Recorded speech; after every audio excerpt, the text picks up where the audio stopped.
अभी आपको बराह रास्त लिए चलते हैं सिंध असम्बली, जहां पर हलीम आदिल शेख इजहार ख्याल कर रहे हैं। हमेशा जहाँ गवर्नमेंट्स होती हैं, गवर्नमेंट चाहती है कि खुफिया रहे ताकि खरीद फरोख्त हो सके। हमने इब्तदा की, हमने प्रेसिडेंट साहब का जो सुप्रीम कोर्ट को इसलिए भिजवाया कॉन्स्टिट्यूशन जी 1973 की कॉन्स्टिट्यूशन में जी उसके तहत आर्टिकल 226 के तहत वो हो रहा। हमने उसमें कहा था कि चूंकि देखिए पिछली दफा जो नोटों की गड्डियां, स्पीकर साहब आपने भी देखी, हमने भी देखी, पूरी दुनिया में हमारा मजाक बनता है। और वो उस पे जो सेनेटर्स बने वो कौन थे? वो सेनेटर्स बने जिनकी वहां तादाद नहीं थी, वो सेनेटर्स बने जिनके एमपीएस नहीं थे। वो किसके खून पसीने के पैसे थे?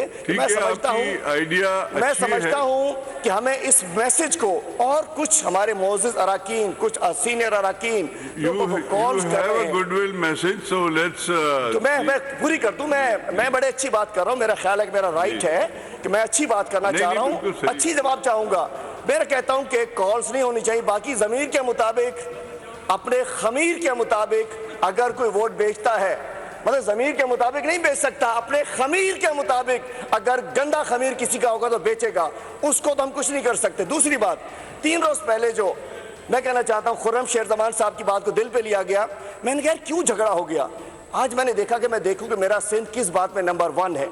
गूगल पे हमने लिखना शुरू किया जब मैं आ रहा था बख्तर के जी नंबर 1। मैंने कहा डेवलपमेंट में सिंध 0, हेल्थ में 0, एजुकेशन में 0, ऐसे ही लिखा एक बंदे ने। डॉग बाइट केसेस टॉप पे सिंध आ गया।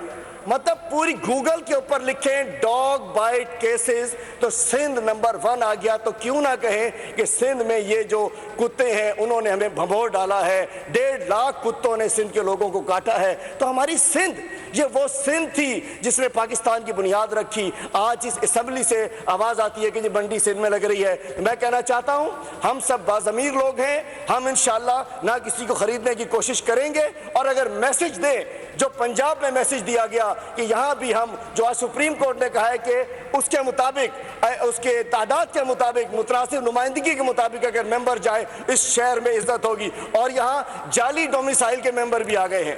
यहाँ जाली डोमिसाइल नीचे तो चलता था, जाली डोमिसाइल की मेंबर साहब आ गई हैं। पहले जाली डोमिसाइल पे रहमान मलिक साहब यहाँ आए थे, सेनेटर्स भी जाली डोमिसाइल पे आ रहे हैं। असा समझू था ये सिंध वासियन जो हक आ, सिंध वासियन जो हक आ, इते सिंध जा असांजा नुमाइंदा हुजण घुरजन। ऐं मां चवांसि थो सिंध वासियो नज़र रखिजो, ख़ुदा न ख़ास्ता जेकॾहिं वोट खे ख़रीद कया ऐं जे फ़रोख़्त कया, ॿिन्ही ते ख़ुदा जी लानत हुजे, ॿिन्ही ते ख़ुदा जी फिटकार हुजे।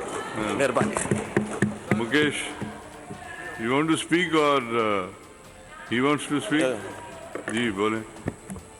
थैंक यू स्पीकर साहब। जी जनाब, ऐवान में अभी हमारे ऑपोजिशन लीडर ने बड़ी अहम बातों पर तवज्जो मरकूज़ की। मैं अगर इजाज़त हो तो मैं 2-3 बातें जो उन्होंने कही उसकी मैं बात लेकर चलूँ आगे। शुरुआत इन्होंने की इनकी अपनी गिरफ्तारी पर, इनके अपने केस पर। सर, आप भी इलेक्शन लड़ते हुए आए हैं, हम सब इलेक्शन लड़ते हुए आए हैं, हम सब पाबंद हैं इलेक्शन कमीशन के रूल्स और रेगुलेशंस की। इलेक्शन कमीशन ने कब कहा है कि जहां पे किसी भी हलके में इलेक्शन हो रहा हो, किसी भी गैर मुतल्लिका एमपीए या एमएनए का वहां जब दाखिला ना हो और वहां पे आप हथियारों की नुमाइश करें। इलेक्शन कमीशन ने कब कहा है कि आप जदीद हथियार और जिसमें G3, क्लैशनकॉफ, M16 जैसे हथियार वहां ले जाएं और वहां पे आप फायरिंग करते रहें? अगर G3 अलाउ नहीं है ना, अच्छी बात की सर, पीटीआई के एक मेंबर ने अच्छी बात की, G3 अलाउ नहीं है। मैं अभी इनको उसी तस्वीरों में से, उसी कॉन्वॉय की तस्वीरों में दिखा सकता हूं कि वहां पे लोगों के हाथों में G3 थी और वो सारे के सारे, मैं दिखाता हूं, अभी दिखाता हूं, मैं स्क्रीन पे भी दिखाता हूं। अगर साबित नहीं हुआ तो मैं यहाँ अपनी छोड़ देता हूं। अच्छा, आप साबित करें तो उसको आप डिस्टर्ब ना करें। बिल्कुल सर, मैं साबित करूंगा कि G3 वहां पे मौजूद थी और वो हथियार और वो जो गनमैन थे, वो जो वांटेड लोग थे, वो अभी तक गायब हैं। पुलिस उनको ढूंढ रही है। सर मुझे ये बताएं, क्या ये दहशतगर्दी के जुमरे में आता है नहीं आता कि जहां पे आपको कुल्हाड़ी लेके जाने की इजाजत ना हो, वहां पे आप जदीद हथियार लेकर जाएं और हथियारों की नुमाइश क्या हम लोग यहाँ पे वाना वजीरिस्तान में बैठे हुए?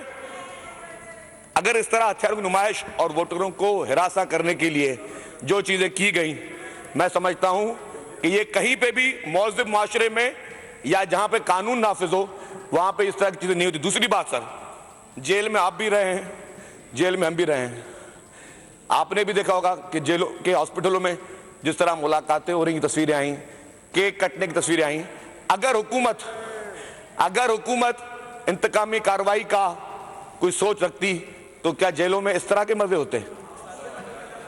अगर दूसरी बात की गई सेनेट के इंतखाबात की, सर मैं एक बात कहता हूं, अभी तो हमारे भाइयों को सेनेट के इंतखाबात में बहुत अच्छी अच्छी बातें कर रहे हैं, लेकिन जब सेनेट के चेयरमैन का इंतखाब था तब क्या किया इन्होंने? कितने वोट थे इनके पास? तब किसने कौन से टैक्टिक्स इस्तेमाल किए? तब ये उसूल क्यों भूल गए? जब नजरिया क्यों नहीं भूल गए? जब इनको सारी बातें क्यों नहीं याद आई? सर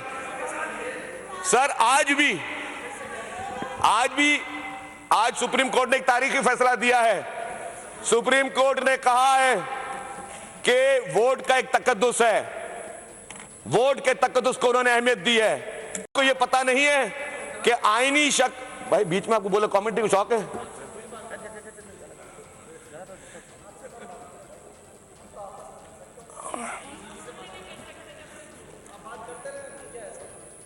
भाईजान जो कल आप भी करके आए वो भी पता है हमें।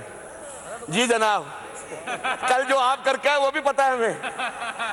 हाँ सब पता है। माइक पे बताऊं कल क्या करके आए आप? अच्छा खैर, खुर्रम शेर जमान साहब यहाँ वो वाले लोग नहीं है। हाँ जी, तो सर जिस तरह इन्होंने आइन की धज्जियां उड़ाई, इन्होंने आइन के में जो चीज आइनी तरामीम हो सके वो ऑर्डिनेंस के जरिए जिस तरह बुलडोज करने की कोशिश की, आज सुप्रीम कोर्ट ने इनको कह दिया कि कोई भी आईनी तरमीम सिर्फ पार्लियामेंट कर सकता है। जो लोग पार्लियामेंट को जानते नहीं हैं, जो लोग पार्लियामेंट को पहचानते नहीं हैं, जो चोर दरवाजों से इख्तियार में आके बैठते हैं, उनके मुंह पे ये तमाचा था। आज ये तारीखी फैसला उनके मुंह में तमाचा था। ये बात आज इन्होंने सर ये ऑर्डिनेंस क्यों लेके आए?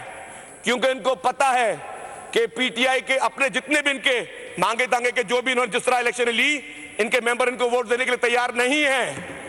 उनको वो इमरान खान की या उसकी पॉलिसियों के शदीद खिलाफ है। तभी इन्होंने पंजाब में भी ये फार्मूला इस्तेमाल किया, क्योंकि इनको पता था कि वहां पे इनको तारीखी शिकस्त होगी। और इंशाल्लाह ताला 2 दिन बाकी है, इंशाल्लाह सिंध में भी इनको तारीखी शिकस्त होगी। अब आपको याद आता है कि जी सीट एडजस्टमेंट की जाए। जब सेनेट के चेयरमैन का इलेक्शन था तब आप कहां गए थे? तब आपकी ये सोच क्यों नहीं थी? तो सर इंशाल्लाह तारीखी शिकस्त दोबारा भी होगी, बाकी इंशाल्लाह ताला फतेह हक व सच की होगी। ये कितने भी हरबे इस्तेमाल कर ले, ये कितनी भी कोशिश कर ले, लेकिन इंशाल्लाह ताला आप देखेंगे कि इंशाल्लाह ताला इनको तारीखी शिकस्त होगी। Thank you very much. उनको अपना हक है सब बात करने का। इन्होंने कहा कि G3 मौजूद थी और अगर नहीं होती तो ये इस्तीफा देंगे। तो अब इन्हें प्रूफ करना चाहिए। और अब मैं एक बड़ी खतरनाक बात आपको बताना चाहता हूं, मैंने अपने दिल में रखी हुई थी। जिस रोज मुझे जेल में ले जाएगा, सुनिएगा स्पीकर साहब, मैं आपका मेंबर हूं, आज ये क्या दौर आ चुका है। और मैं माइक पर कह रहा हूं, सुनिए, इन साहब का चूंकि नाम है, जब मैं गया तो मुझे जेल में जब पहले तशद्दुद किया गया, फिर एक सेल में रखा गया। रात को 11 बजे हसन सहतो सुप्रीडेंट जेल आता है, उसने मुझे कहा कि अभी अभी शर्जील मेमन का फोन आया है हसन सहतो सुप्रीडेंट जेल के, उसको बताना है कि वो उसको मच्छर खा रहे हैं, कि शर्जील मेमन ने मुझे अभी फोन किया है कि वो आराम में तो नहीं है। ये कहा। और दूसरी बात, मैं अपोजिशन लीडर की हैसियत से मेरे पास सिक्योरिटी पुलिस ने देनी थी। मेरी सिक्योरिटी 10 फरवरी को एज अपोजिशन लीडर मेरी सिक्योरिटी विड्रॉ की, चूंकि हमला कराना था। जेल में इन्होंने हमला कराया, जेल में आरिफ मामा, जुबैर सेठा और वो एक देखें ये सारी चीजें जो हैं सबके साथ इन्होंने और इन लोगों ने यहाँ बैठ के मैनेज किया, इन्होंने तशद्दुद को मैनेज किया, इन्होंने हमले को मैनेज किया। और अब इसको साबित करना पड़ेगा, पुलिस इनकी गुलाम बन बन चुकी है, पुलिस को इनकी लौंडी बन चुकी है, पुलिस इनके कहने पे चल रही है।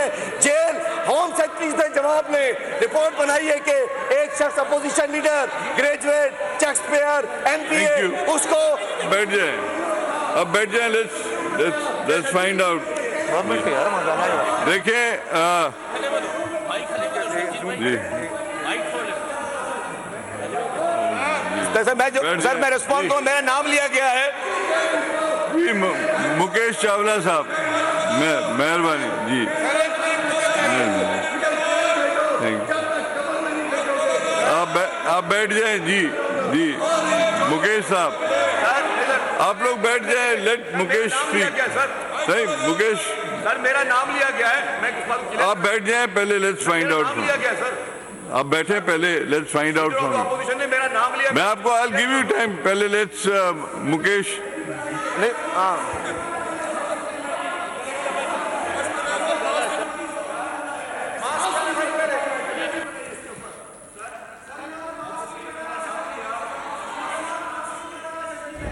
सर ऑपोजिशन लीडर ने मेरा नाम लिया कि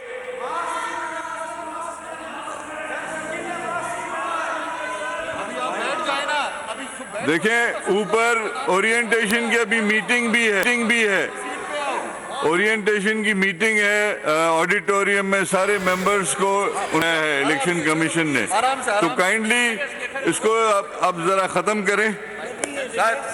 जी। मुझे किसी से ना खुदा ना खासा डर है, ना खौफ है, और अगर मैंने कोई काम करूंगा तो मुझे इस तरह का तो मैं ना ही किसी सुप्रीडेंट के कहने पे करूंगा, किसी और कहने पे करूंगा। लेकिन सर ये है वो G3 की तस्वीर, ये है वो G3 की तस्वीर। नहीं मैं इस्तीफा देता हूं, आप लोग इस्तीफा दो। ये बताइए G3 किसकी है, ये बताया जाए ये G3 किसकी है। अगर हलीम आदिल शेख की G3 है तो क्या उसके पास वो लाइसेंस है या नहीं है, ये G3 पैदा करके दे।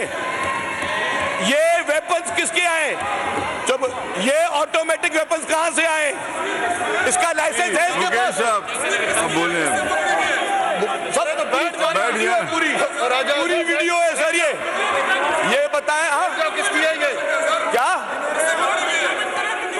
वीडियो दिखाता हूं आपको, मैं इनको वीडियो भी दिखाता हूं, मेरे पास वीडियो भी पड़ी है। ये जदीद हथियार लेकर, ये प्रोहिबिटेड वेपन लेकर किसी कॉन्स्टिट्यूशन इलेक्शन के दौरान जाना, मुझे बताइए ये चीजें कहां से आई इनके पास, ये किसके लाइसेंस पर है, ये किसके लाइसेंस पर है।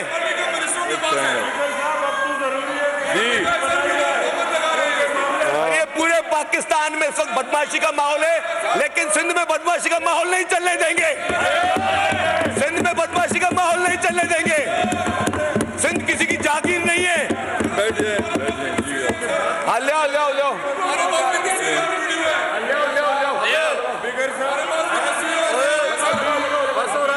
अब बैठ जाएं, let's find out from him. भाई मास्क पहन लो, मास्क पहन लो, बोले मास्क पहनो, मास्क। मुकेश साहब आप बोले, बैठ जाएं please ji. Thank you mister speaker. Sir अब इनको बोले कि ये बैठ जाएं, उनका नाम लिया गया, उसने रिस्पॉन्ड किया, इसको बोले बैठ जाइए, ये क्यों खड़े, ये किस लिए खड़े, इनका कोई हक नहीं पहुंचता, बैठ जाए, अरे बैठ जाओ, बैठ जाओ जी, बोले बैठ जाओ। सर मास्क पहन ले पहले भाई, ये और गंदे जरासीम निकलेंगे इधर से। आप लोग बैठ जाएं सर मेरा अर्ज ये है कि बिल्कुल सब्सक्राइब करें और बेल दबाएं ताकि कोई खबर रह न जाए।